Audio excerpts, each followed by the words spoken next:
Hello बच्चों। बेटा आज की वीडियो में हम बहुत अच्छे न्यूमेरिकल डिस्कस कर रहे हैं और इसके बाद इसमें ग्राफ भी डिस्कस किए जा रहे हैं। आप ध्यान से सुनिएगा। पहले तो आपके पास दो इम्पोर्टेंट नोट बताए गए हैं कि पहले केस में बताया जा रहा है अगर आपकी बॉडी सेम दूरी अलग अलग स्पीड से चलती है। मान लो मैं यहाँ पर बात करूँ कि ए पॉइंट से बी पॉइंट तक, ये आपका पॉइंट ए है और ये आपका पॉइंट बी है। बच्चों हम डिस्कस कर चुके हैं बेटा। और ए से बी तक एक बॉडी जाते वक्त स्पीड रखती है v1 और वापस आते वक्त स्पीड रखती है v2। ठीक है बेटा। तो हमने एवरेज स्पीड कैसे निकाली थी, हमने उसके लिए एक पूरा मेथड डिराइव किया था और फिर ये फॉर्मूला फाइंड आउट किया था। तो फॉर्मूला आपका आया था 2v1v2 अपॉन में v1 प्लस v2। और अगर एवरेज वेलोसिटी की बात की जाए बेटा यहाँ पर, तो एवरेज वेलोसिटी आपकी 0 आएगी। क्यों आएगी 0? क्योंकि डिस्प्लेसमेंट आपका 0 बनेगा। डिस्प्लेसमेंट 0 क्यों होगा बच्चों? क्यों? जिस पॉइंट से पार्टिकल ने चलना स्टार्ट किया उसी पॉइंट पर आपकी बॉडी वापस आ गई है। ठीक है, तभी ये एप्लीकेबल है आपका। जब आपका इनिशियल और फाइनल पॉइंट क्या हो, सेम हो, तभी हमारा 0 आएगा। इनिशियल एंड फाइनल पॉइंट या फाइनल पोजीशन आर सेम। ठीक है बच्चों। तो बेटा सेकंड केस में हमने बताया था आपको कि अगर एक body same interval of time, यहाँ पर इक्वल इंटरवल ऑफ टाइम है बट स्पीड अलग अलग है बेटा, और यहाँ पर दूरी सेम है बट स्पीड अलग अलग है बेटा। तो ध्यान देना कौन सा फॉर्मूला कब अप्लाई करना है।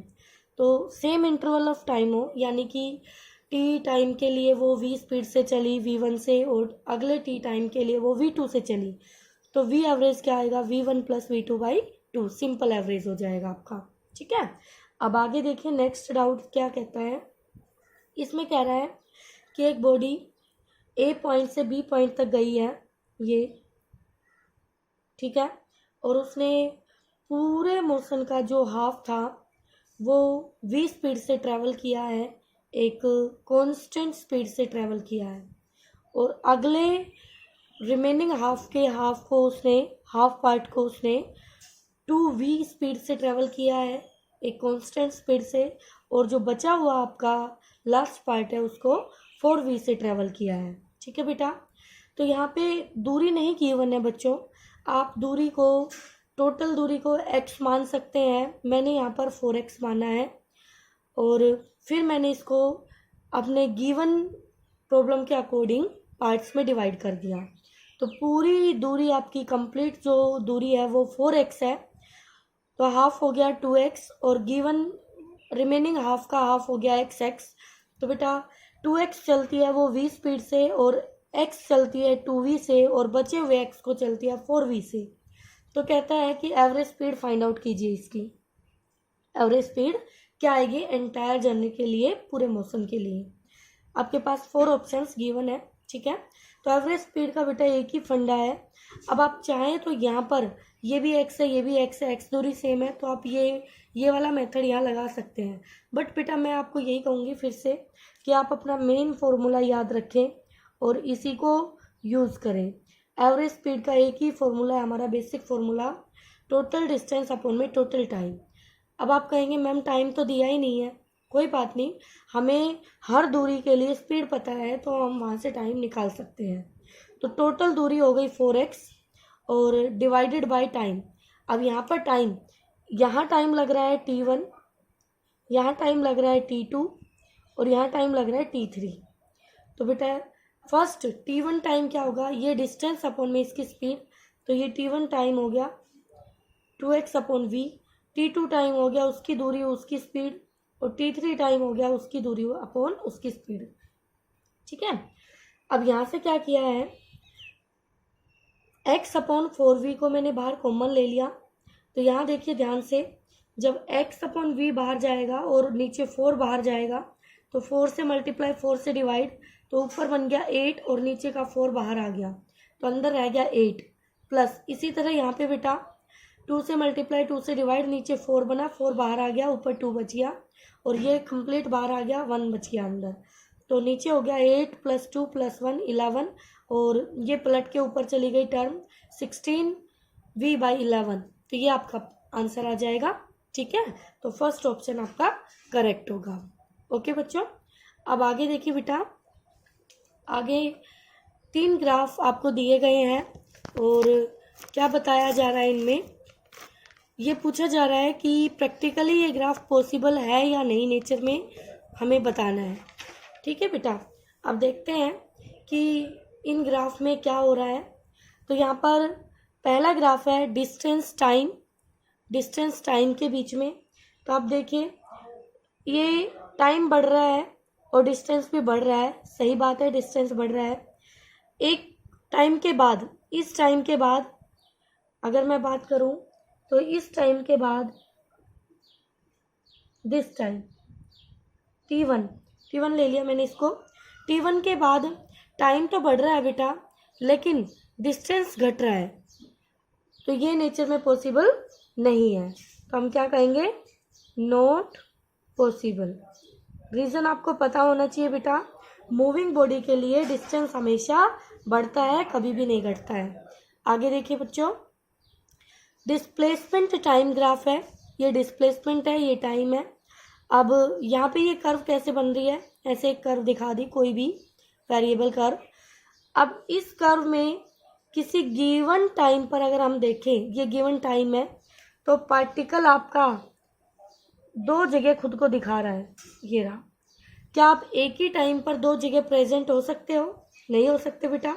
तो ऐसे ही एक ही टाइम पे ये पार्टिकल भी 2 जगह प्रेजेंट नहीं हो सकता, तो नेचर में ये ग्राफ भी हमारा पॉसिबल नहीं है, नॉट पॉसिबल।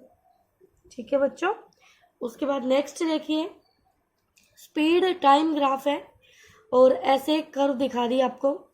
और ये कर्व क्या बताती है, ये कर्व बता रही है यहाँ पर कि ये स्पीड बढ़ी टाइम के साथ, फिर स्पीड घटी। इधर देखिए अब T2 और T3 के बीच में स्पीड नेगेटिव हो गई, घट के 0 से नीचे नेगेटिव की तरफ आ गई और फिर पॉजिटिव हो गई। तो बेटा स्पीड स्केलर क्वांटिटी है, तो स्पीड कभी भी नेगेटिव नहीं होती है बच्चों। तो हम यहाँ भी क्या कहेंगे कि ये ग्राफ पॉसिबल नहीं है। ठीक है बेटा, इस तरह से ग्राफ बहुत इम्पोर्टेंट है आपके पास। ओके, अब नेक्स्ट देखिए, बहुत ही अच्छा क्वेश्चन है।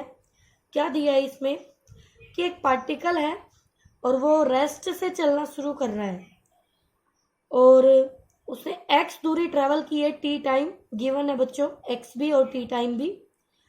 और फिर बताता है कि अगले t टाइम में, हमें बताना है कि अगले t टाइम में कितनी दूरी ट्रेवल करेगा। तो y हमें नहीं पता है, हमने y उसको मानना है। यहाँ से यहाँ तक अगला नेक्स्ट t टाइम कितना डिस्टेंस ट्रेवल करेगी एक बॉडी। तो बेटा इसको करने के लिए आपके पास 2 मेथड है। पहले मेथड में देखिए, अगर हमारा एक्सेलरेशन कांस्टेंट है और इस प्रॉब्लम में गिवन है एक्सेलरेशन हमारा कांस्टेंट है, तो हम equation of motion s = ut + ½ at² को यूज़ कर सकते हैं यहाँ पर। और u हमारा इनिशियल 0 है और डिस्टेंस इसने x ट्रेवल किया है बेटा, एक्सेलरेशन इसका a है बच्चों और t टाइम है इसका। तो क्या x = ½ at² हो जाएगा? बिल्कुल, इसको हम इक्वेशन 1 मान लेंगे। फिर हमने मान लिया कि अगले t सेकंड में वो y चलती है, अगले t सेकंड में वो y चलती है। तो यहाँ पर अब टोटल टाइम उसका स्टार्टिंग से लास्ट तक 2t हो गया। तो 2t टाइम के लिए उसने दूरी तय की है x + y। तो ये इक्वेशन हम अप्लाई कर देंगे। ठीक है, तो यहाँ पर आपके पास दूसरा तरीका ये भी था, अगर आप इस इक्वेशन को यहाँ से यहाँ अप्लाई करना चाहते हैं तो फिर यहाँ इनिशियल वेलोसिटी निकाल लीजिए, जो मैं नेक्स्ट में बता भी रही हूँ आपको। ठीक है, तो पहले ये वाला मेथड देखिए। तो शुरू से देखेंगे तो यहाँ पर 0 से 2t टाइम में उसने ट्रेवल किया x + y। तो x + y displacement u0 ½ a time 2t²। Two equation. 2 को 1 से डिवाइड कर दिया बेटा, तो x plus y upon x हो गया 4। इसको डिवाइड करेंगे तो ये 4t² बना था, तो हाफ t² से हाफ t² कैंसिल, 4 बच गया। तो x plus y equal to 4x, तो y इक्वल टू 3x। तो अगर पहले टी टाइम में वो x चलती है तो अगले टी टाइम में वो 3x चलेगी, पहले वाले का तिगना। सेकेंड मेथड में देखिए बच्चों, यहाँ तक फर्स्ट इक्वेशन तक वही है, तो फर्स्ट इक्वेशन को मैंने एज इट इज रखा। फिर मैंने फाइंड आउट किया v equal to u plus a t, यानी कि मैंने v फाइंड आउट कर ली उसकी पहले टी टाइम में। तो पहले टी टाइम जब उसका कंप्लीट होगा तो v कितना हो जाएगा उसका फाइनल v, तो v आ गया है 80 के इक्वल। ठीक है, अब देखेंगे motion for next T second.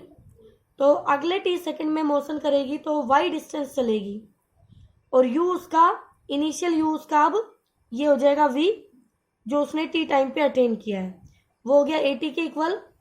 Time t लग रहा है बेटा plus half a t², next time भी उसका t है। ठीक है, तो y इक्वल टू हो गया a t² plus half a t², तो y इक्वल टू आ गया 3/2 a t²। इसको इक्वेशन 2 ले लिया बच्चों हमने और 2 को 1 से डिवाइड कर दिया, तो y/x इक्वल टू हो गया 3 और y इक्वल टू आ गया 3x। ठीक है बेटा, तो अगेन आपने फाइंड आउट कर लिया y distance travel by the body in next T second. ठीक है, तो ये 2 मेथड थे इस क्वेश्चन को करने के। बहुत ही अच्छा क्वेश्चन है आपका, तो इसको आप कर लेना। नोट्स अपने साथ के साथ तैयार रखें बच्चों।